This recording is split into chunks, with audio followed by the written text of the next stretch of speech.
Cham Edith-Nissa, c'est un camouflet aujourd'hui pour le Maroc, cette affaire. Le Maroc qui semble pourtant vouloir à tout prix incriminer les supporters sénégalais. Alors, il y a deux éléments dans ce dossier. D'abord, un élément qui a trait plus à la Coupe elle-même, donc la Coupe d'Afrique, tributaire bien évidemment d'une CAF sous pression du Maroc, gangrénée par une corruption profonde, a inventé cette décision de victoire en différé, donc sur tapis vert.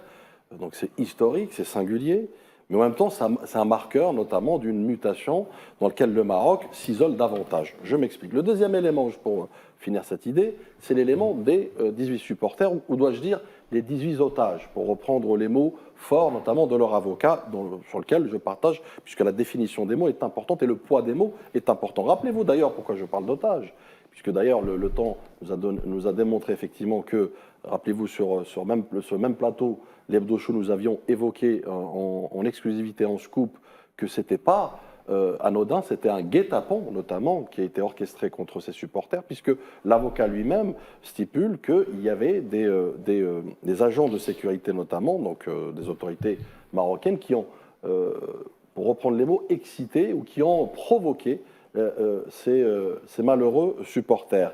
Et guet-apens, puisqu'effectivement, nous avons vu une judiciarisation du sport à travers ce dossier pénal qui est devenu plus qu'une symbolique diplomatique pour le Maroc.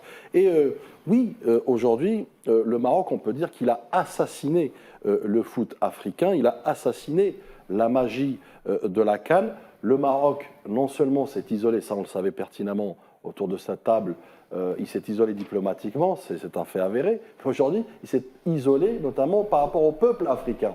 Ce qu'on entend en filigrane tout à l'heure, effectivement, par Madame la journaliste, mais aussi d'autres Africains avec qui on parle, avec des témoignages aussi. Aujourd'hui, l'Afrique se dresse contre, en fait, un tyran, contre un pays autoritaire qui ne daigne même pas de respecter le peuple africain. Donc on peut dire aujourd'hui, la seule victoire que je pourrais décrétée au Maroc, c'est celle de s'être isolé d'une manière magistrale, d'une manière caractérisée, encore une fois, face non pas à une coupe d'Afrique, puisqu'elle est cyclique, face à une crédibilité, face à une légitimité dans laquelle aujourd'hui il est loin, très loin, d'en apporter en tout cas la caution, encore moins la représentativité de l'Afrique. Donc oui, le Maroc, malheureusement, a tué la magie de la Coupe d'Afrique.